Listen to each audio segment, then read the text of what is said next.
Hi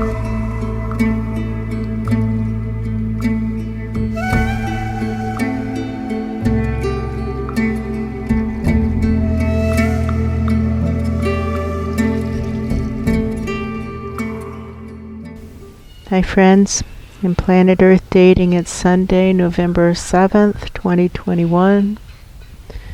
In both the Lynn Life and the Jamie Body Mind, the authorized souls remain only child souls from the deeper, denser dimensions, and all other souls from all other dimensions, as long as the souls are already living by the many search for truth rules already given to the search for truth community by wiser minds above all of us. And that doesn't seem to actually be what's occurring in terms of soul trespass. That's right. Or traffic. It depends on who you ask upstairs what words they mean, because some of them are shouting trespass and some of them are shouting other choices. That's true. And possibly the point that they're trying to make is the condition of the astral dimensions in this day and age, and how they're just full of imposters, and that they seem to deteriorate into lawlessness. And if you think about a pack of hyenas, that you might get an impression that's reasonably accurate to the behavior in the astrals. That's true. That hyenas, they have pack reinforcements of bad choices, just like with humans, and that same thing is going on upstairs. And that just like with humans, these hyenas and upstairs presences seem to feel that all's fair. There isn't any kind of line that they aren't willing to cross over, like no standards for their own personal behavior. Yeah, that's it. And that's how it is with humans, and that's how it is with hyenas, and that's how it is upstairs. They're talking about this word conservative. Yes, they are. And how that has come to be misused. It used to mean somebody that was careful in their judgment, and it now means somebody that's protecting the status quo. And when the status quo is, somebody saying, deleterious to the overall situation, then it isn't conservative to protect the status quo, and yet that word is continuing to be applied. That's true, I hear you.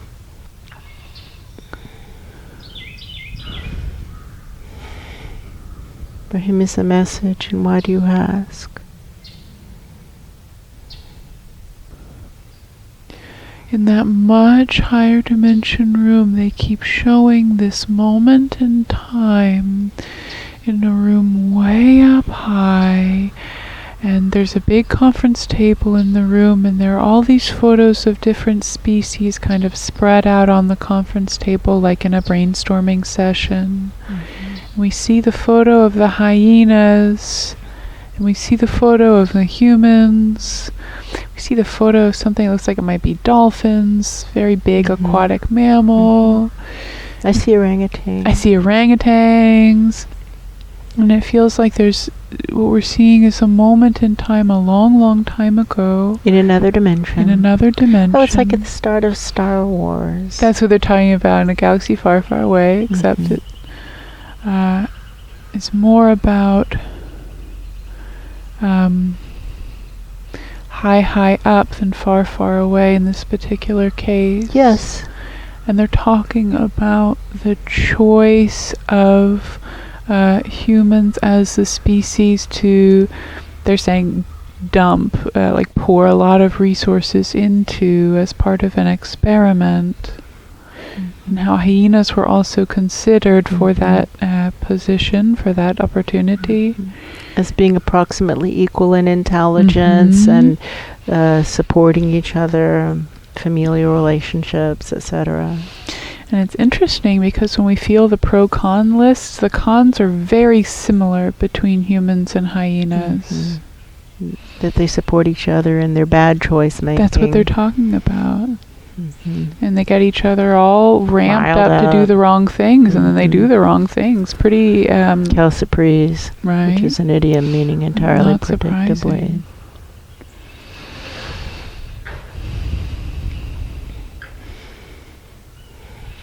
Why are you showing us that?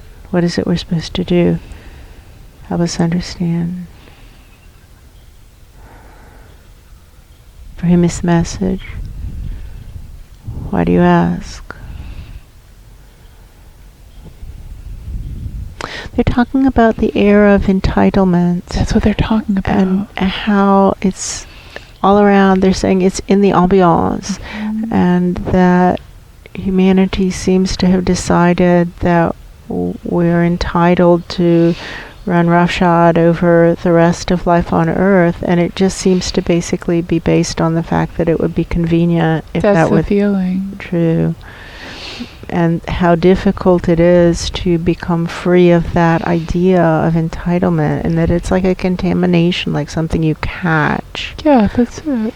And then you're infected with it, and now what? And how it's easier for presences in other countries where things are going really badly. That's what they're saying. To not feel in this era of entitlement, and it's difficult in this country where things are also going badly, but in a different way. Well said.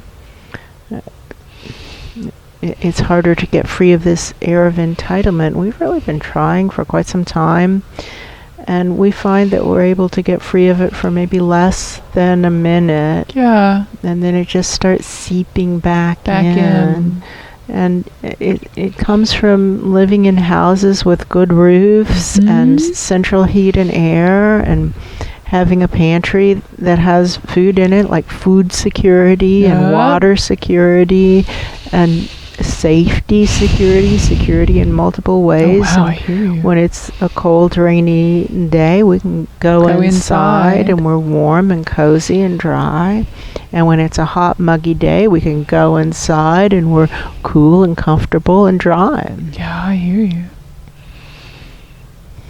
And then we say, what shall we have to eat? And we go to the pantry or the refrigerator and make our selections. That's it.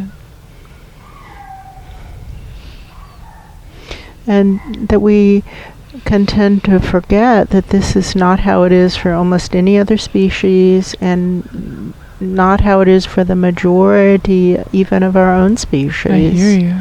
That's just not how it is. Yeah. And so clearly there isn't actually any fundamental entitlement. And yet we want there to be, and so we decide there must be. That's it. They're talking about Saint Teresa of Avila. Yes, they are. Who was, I believe, in Spain during the Spanish Inquisition.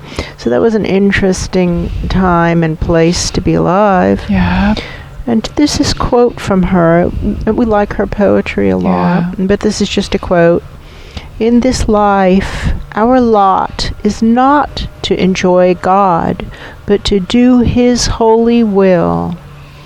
And in her own way, she's saying what Asha had taught us over and over again, is that we have a commitment that we've made to Spirit, a divine commitment, a sacred vow, and that's why we're here. That's the purpose for our life, is to keep our word. We were sent in on a mission. Do it. Everybody sent in on a mission. Everybody. And that there's no exceptions to that rule. Absolutely none.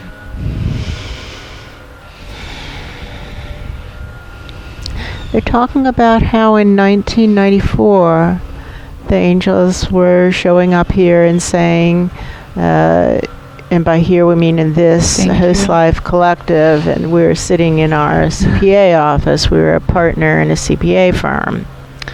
Very different lifestyle, and they were showing up saying, this isn't the work you're supposed to be doing. And then we weren't able to tell what it was they were saying that we were supposed to be doing, because we had never even heard of anything like what they were saying. Oh gosh, no. Not at all. Never heard of it. Didn't know it existed.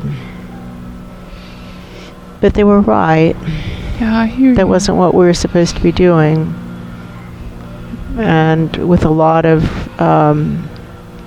confusion and moving very slowly, we did eventually leave that career. It took another 5 years, give or take, depending how you count it. Yeah, I hear you.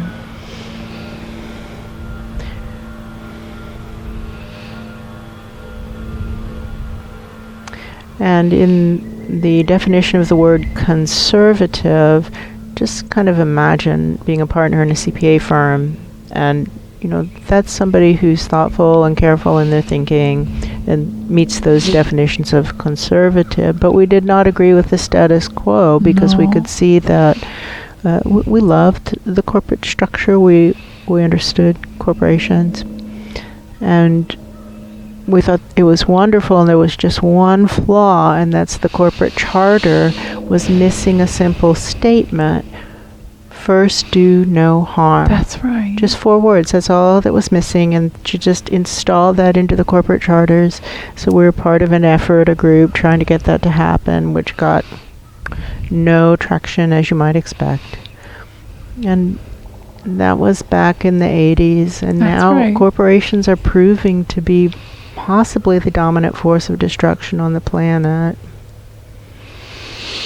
And so we think that probably our effort with that was already completed by 1994. Maybe that's why we were supposed to have been in that position, to have some voice of credibility in that effort. And then upstairs, the angels said, well, that's a no-go. All right, how shall we use this resource?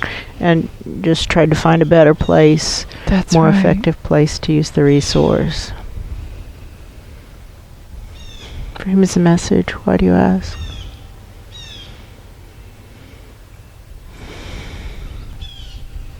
They're talking about the fakers upstairs. Yeah, they are. And how the fakers upstairs, how they hook the denser presences is by telling the denser presences something that the denser presences want to hear, and then they're following the wrong voice and led down a path that they're not going to like how it turns out in the long run. Our used to say, if we could only get people to think long term, they would do the right thing out of their own selfish best interests. And we believe that to be true. I believe that to be true.